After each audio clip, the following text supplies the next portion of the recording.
Over the years, you've heard me ask wealth manager Warren Ingram the big questions. How do we invest wisely? How do we protect our family's future? All those conversations, that entire library of financial expertise is now available as a podcast. Straightforward advice to help you build your wealth on demand. Just search for Warren Ingram's Personal Finance wherever you get your podcasts. Relationship issues? Relationship talk. On 702. 13 minutes after 11 o'clock. All right, time for a relationship and sex feature now. This is adult radio, so if you have children, it's not advisable that they join us in this conversation, listening to this conversation. So it's adult radio. Today, we are talking about sex for women over 50.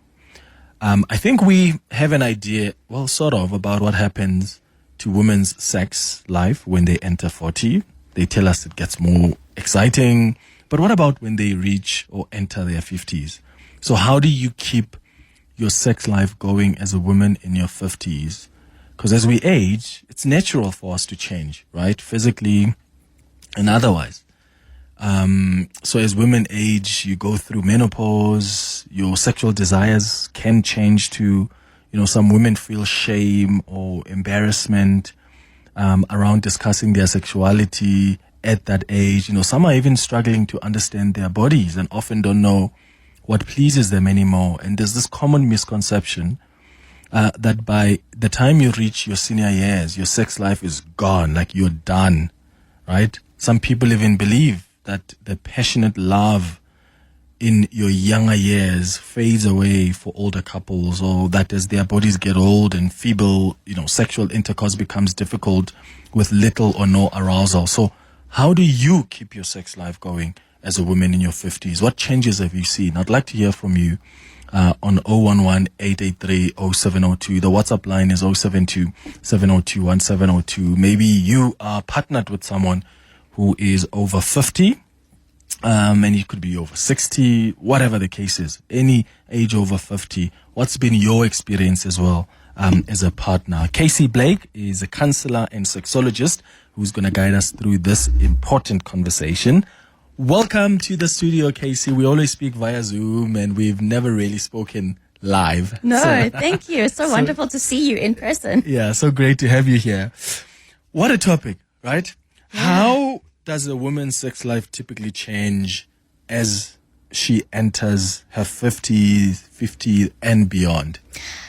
I struggle to answer this question as if it's a simple one, because no two women are the same. So every person's journey as they age is going to be different. The consensus, I was going to say there's two patterns that I often see, but I'll go with the consensus on the one side, the happier side, is that as we get older, we stop caring as much about what's expected of us. And I want to preface this with, when your focus for sex is pleasure, you start to figure out, well, what is pleasurable for me? And a little bit less apologetic about needing certain types of stimulation, or like needing a toy in addition to partners, different kinds of positions. It's a bit more comfortable. Like, bodies start creaking in our 30s. So we start accommodating. And if you've already done that, by the time you're in your 50s, you're used to saying, wait, hold on, I need an extra pillow under this hip. Yes. Or can we lean against the counter? Because then we don't have to hold each other up. Yes. So I suppose the general consensus in some ways is the less you worry about what you're supposed to be, because you're old enough, you're wise enough, you've done people pleasing. Yeah. You start self-pleasing. Isn't it interesting, Casey, that we spend so much of our time pleasing other people? I mean, whenever we talk about these, we have these conversations, there are women who often call and say, yeah, I've sort of pretended like I had an orgasm with my husband and I've never had one. Yeah. And you're like, wait, so you're lying there and you're pretending like you're having an orgasm? And I just feel sad hearing that, because I'm like, how many more people out there are pretending like they're enjoying certain things, or they'll do sex the way the partner expects it to be done? So it's great to hear that from your observation as people age. In fact, generally as we age, like, we don't care too much about others. We like, what do I want? What do I enjoy? So that's the main, like the happy part. Yeah. Then there's another pattern I've seen where women in their 50s start to say, I'm not enjoying sex as much and I want to be better at sex for him. In heterosexual, it's very common in heterosexual situations. And what's so heartbreaking about that is that I'm not sure sex has ever been for her. And now because there are menopausal symptoms that aren't being managed, there might be vaginal dryness and atrophy, that does make sex painful. The wetter the better is a good slogan to have regardless of your age. Like, always add lube. There's no such thing as too little lube. Yeah. But most people don't even think about lube. And if lube is new for you, or like some people tell me that they're so kinky now they started using lube. And I think, ooh, that's kinky. So some I thought people that was think of it- necessary. Yeah. That's why I'm looking at you like, wait, some people think of it as Some kinky. people think that lubricant is kinky. Yeah. And I'm so glad they're exploring and finally discovering wetter the better. Yeah. But lubricant is necessary. So with aging, our bodies de-estrogenize as part of the perimenopause and menopause stages. So if you are having painful sex, and it's not painful, it's not blah, blah, blah. It never used to be painful. Yeah. It's now painful as you're getting older. Maybe there's a bit of dryness. Maybe there is incontinence. So you're having a little bit of difficulty with your bladder continence, and that's making you uncomfortable, or bowel continence. If there's bleeding after intercourse, I'm assuming that I'm saying specifically intercourse because Yeah. sex is so much more than putting a penis into a vagina. Yeah. So if those things are starting to happen as your body gets older, this is a good time to talk to your doctor about what are the options to support you on a hormonal medical level, because that stuff is manageable. That is not inevitable. It's just something that your body's going through, and we can help it go away. We can help it be better. Yeah. How do you think women can find confidence, especially those who feel, because let's be honest, Casey, as a society, sometimes we expect women over 50 not to be sexually active. In fact, I mean, if I ask the listeners now, if you found out that your mom or auntie who's over 50 is still engaging in sex, what would be your reaction? A lot of people are probably cringing right now and saying, ew, as if once you reach 50, you shouldn't be having sex and exploring like that. And I find that sometimes that probably has the potential to eat away from the confidence women in their 50s have. Yeah. To even declare that I want this and I want it this way and let's do it in the car, or let's do this. How do you build back that confidence? I think what's really important is to start focusing on you if you haven't. So if your sex life has been only partnered, it is not cheating if you have some time alone and just figure out, how do you like to be touched when it's just you? You know, if you don't have a vibrator, an electric toothbrush might be helpful. Don't use the bristles unless you're into it. But An electric toothbrush? it's got a vibration, right? So if you don't Right, have a okay, vibrator, yeah. use your electric toothbrush, use the end of it, and end just of- see how it feels if you rub it over your undies. Just rub it over your undies and see what that feels like, right? Take some time to think about your body, your pleasure. And I think that's a huge part. As sex therapists, we talk about sex and sexuality and pleasure for you as the person, not for the relationship. It's a separate thing. And so many women, especially generationally, who are in their 50s or moving towards their 50s, who are now in their 60s, the idea of sex for yourself can be quite foreign. There's a lot of misconceptions around religion in this. Sex for yourself is one of the best tools that a sex therapist has, is go and discover what is nice. Yes. Like, Even just have over fun. undies. Like, don't even have to get naked yet. Yeah. Because sensation through undies and different materials has different sensations. Yeah. So just exploring yourself. Yeah. How important is emotional intimacy and connection in those sexual relationships for women over 50? Because again, sometimes I want us to also maybe speak to the partners of the women who are over 50. Because sometimes people relax and they think, do I still need to go the extra mile to arouse you, to... Oh, honey. Like, you got a lot of work to do. Like, Yeah. how important is that emotional intimacy and connection? It is incredibly important. So for someone to feel safe telling you what's going to make them feel good in their bodies, they have to feel safe with you. They have to feel safe that you're not going to judge them, that you're not, like, if I tell you that I want sex, I want to just try something. If I think you're going to think I'm crazy or going to judge me or think less of me, I'm not going to tell. That's the relationship is a problem. The relationship needs some work. For us to feel safe in our relationships, we need to feel safe in our relationships. In terms of effort, before you even think about what extras should you do, what are you already doing? Is it even working for your partner? Like, have you had conversations about what arouses both of you? Pre-activity. Like, sexual foreplay starts with the SMS or the WhatsApp with a little emoji and saying, see you Where later. are you, honey? See you later. Yeah, Can't like, wait to do this and that. Thinking of you. Can't wait to kiss you if kissing is your thing. Like, there's so many ways that intimacy is being built before you're even in the same room together. Yeah. How can issues like body image concerns affect intimacy later in life? And what are some of the empowering ways to reclaim confidence? Because, I mean, naturally, as we age, things change. Certain things don't sit the same way. But some people may feel so much shame because of that change. So what's the best way then to just come back and empower yourself to reclaim that confidence? I think we have to acknowledge that we are told, and we are constantly getting these messages that men age so beautifully like fine wine.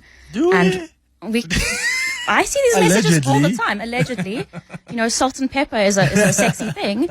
But people don't talk about women aging. Yeah. Like, women are supposed to be obsessed with beauty and youth. So I think we have to acknowledge that if that's what we're told, it's going to impact us.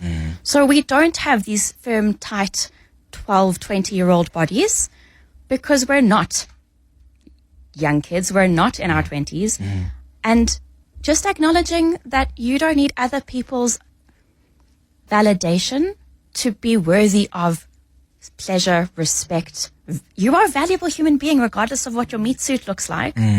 But when you can center in on yourself and focus on what feels good and what can your body do, isn't it amazing the sensations our bodies can do regardless of what we look like? Yeah. Let's go to some WhatsApps that are coming through on 011-883-0702. You can send us those WhatsApps, but also you can call us on 011-883-0702. We're having an important conversation this morning. It's adult radio.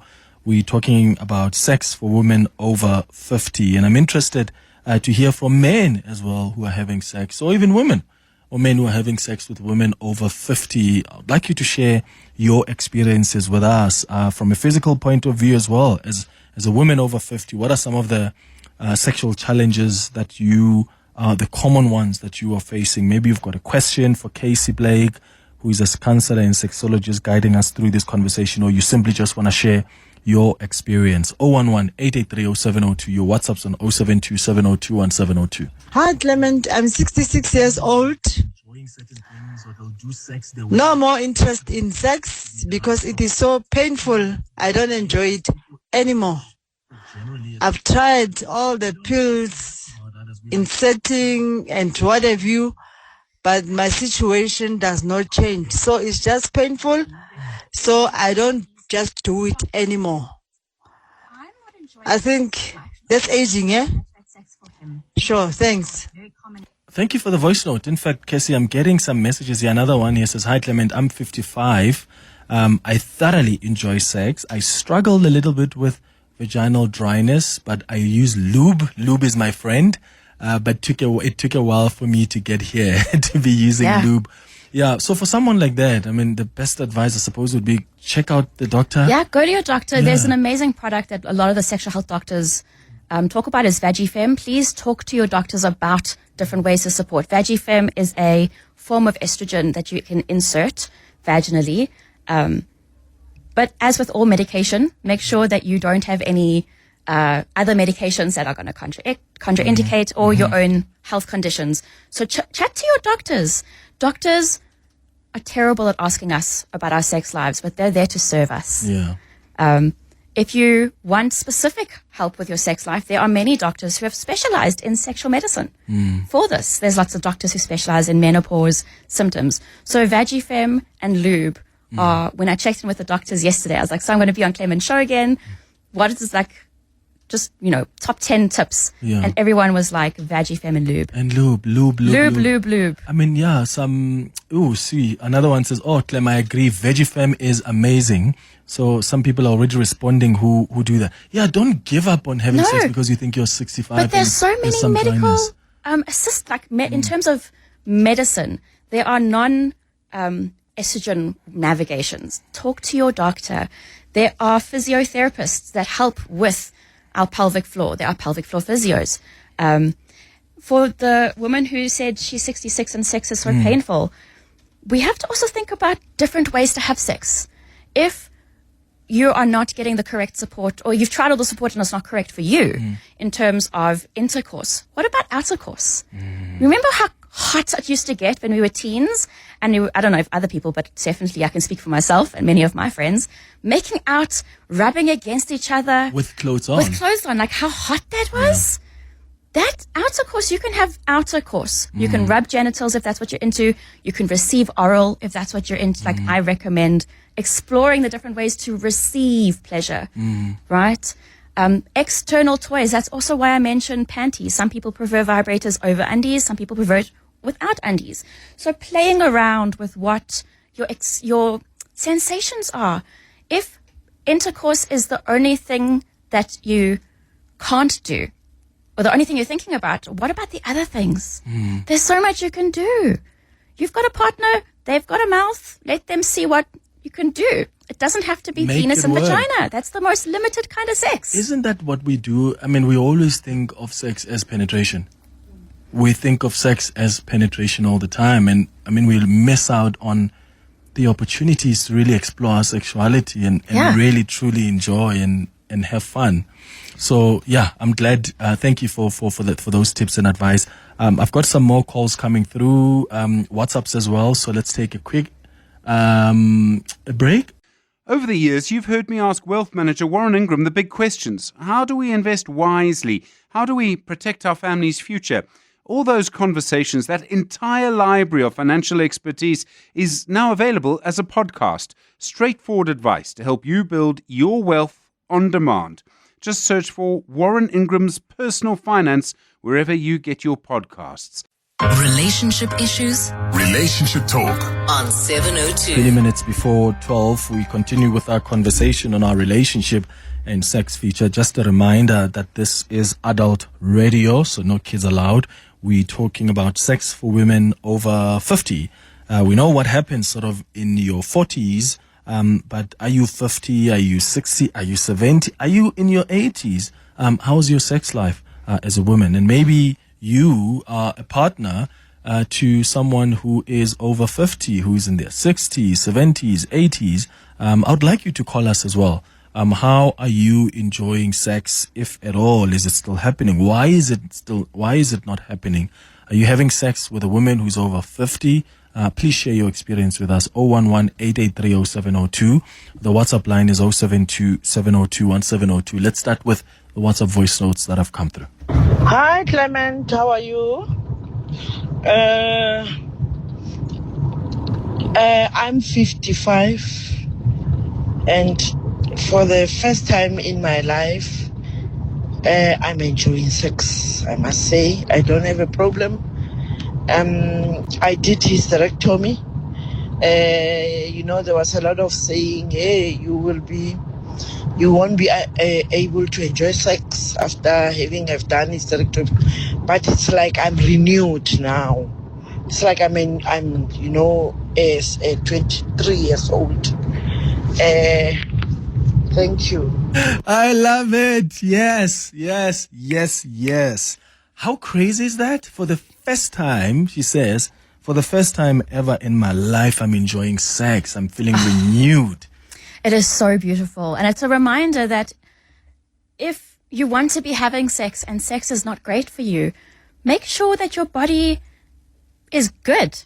go see a sexual health doctor. Just like rule out anything that could be organic, that is assisted. So many sexual difficulties stem from these uteruses when they don't work the way they're supposed to. Here's another one. Good morning, Clement. Am I angry that you're excluding us who are over 60? Well, in actual truth, I'm 60 and I am having it with a lady who is 62. Thank you. How is it going? Tell I was me also more, like, so I want to please. know, is it good? Yeah. Is it better now? Yeah. How is it different from Yes. earlier when you were younger?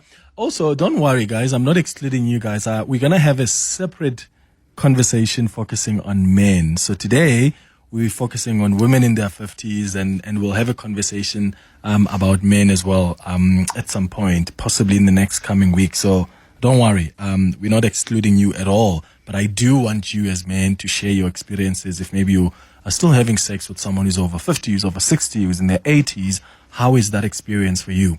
There's a message here, Casey, from Anonymous, who says, Clement, none of what Casey is speaking about happens in my household. I've actually given up on sex and I've given up on communication as well, to a point where I'm tempted to look outside now at the age of 50. Aishem Azikipi, 12 years later, that time he is younger than me. But hi, Ka. So this is someone who is over 50 or 50 is dating someone who is younger, and yet she's the one that's complaining that we're not having sex. So often we don't realize that these gendered assumptions around sex and sex drives and who has a high libido is nonsense. Many more women have higher libidos than their partners, even those who are younger than them. So I think that the assumption, there's so many things, I'm going to go backwards. The assumption that a younger man is going to have a higher libido is bull. It's nonsense, it's bull. Men are also individuals, no two men are the same, and we have different levels of desire. Something that is standing out to me here is that once communication is gone, what are you getting in a relationship? I really have to question the health of the relationship if you can't communicate. Remember what I said about safety. If you aren't safe to talk about your needs, not as demands, but this is a thing that I've got, like, what can is there anything we can think about this? Like, it's clear that she wants to have partnered sex with him, hopefully, not just solo sex. There's something here that the relationship, I would go and seek out some counseling if you've got access to it. One of the things that I've heard when I just checked in with my audience and friends, so many people said to me, my sex life post-divorce is better than it ever has been. Why do you think that's the case? I think there's we get stuck in how we think we're supposed to have sex in relationships. And relationships are not working as much as we thought they did. So when someone is free of their relationship, of their marriage, their long-term stuff which felt stale possibly, they now have the permission societally to explore their bodies, to explore what brings them pleasure, discover even different kinds of lubes, different kinds of toys, external, internal, all the different kinds. But the permission to say, this is how I want my sex, and put that on a dating site and let the people who want that match up with you. I think we get so stuck and we don't know how to communicate. Like, sex is a taboo topic still. It is. And it doesn't help anybody. The best thing you can do is talk about it. Isn't it funny that, the people you have sex with, it's the people you are so vulnerable with. You are naked. Yep. You are in a vulnerable state. You are in each other. You are having an orgasm, which is a vulnerable thing. We hope. And yes. And yet you can't talk about it? It's something that most people have as adults, and very few people can talk about it, especially with the people they're having it with, because we're scared of that judgment. Oh my goodness. I must say, and I know this is going to make you happy, Casey, so many messages from women who are over 50 who are like, lube is my friend. Yes, it Hashtag is. Viva Lube. Let's go to, in fact, this WhatsApp voice note. And I'm 61, and I've got a partner who's 50. And I'm enjoying sex so much, it's not funny, and it makes me feel younger. That's great. That's great. That's great.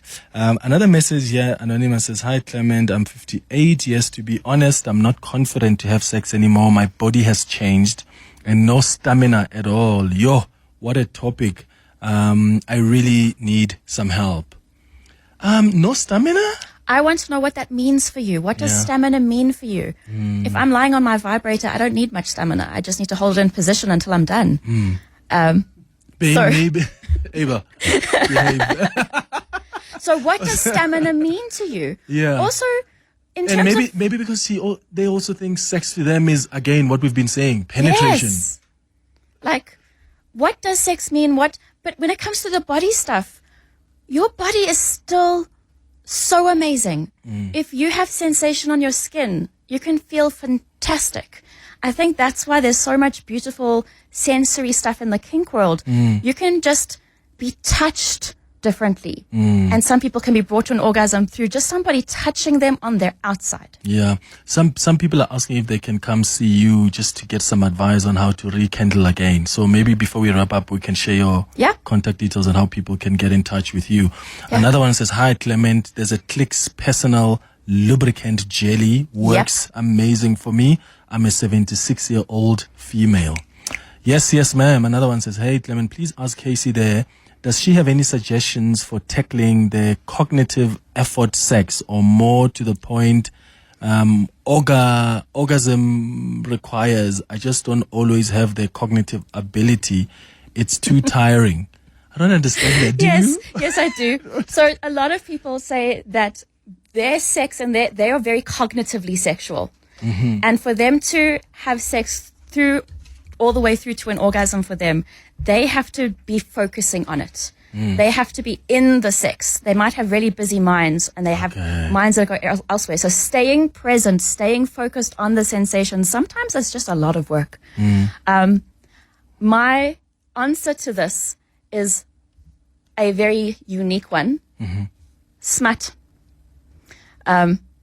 I think start reading smut, find smut you enjoy, listen to smut that you enjoy, smut erotica, if anyone's confused with what I'm saying. Find stories that you find erotic and incorporate those ideas, share them with your partners, and let the cognitive load be shared.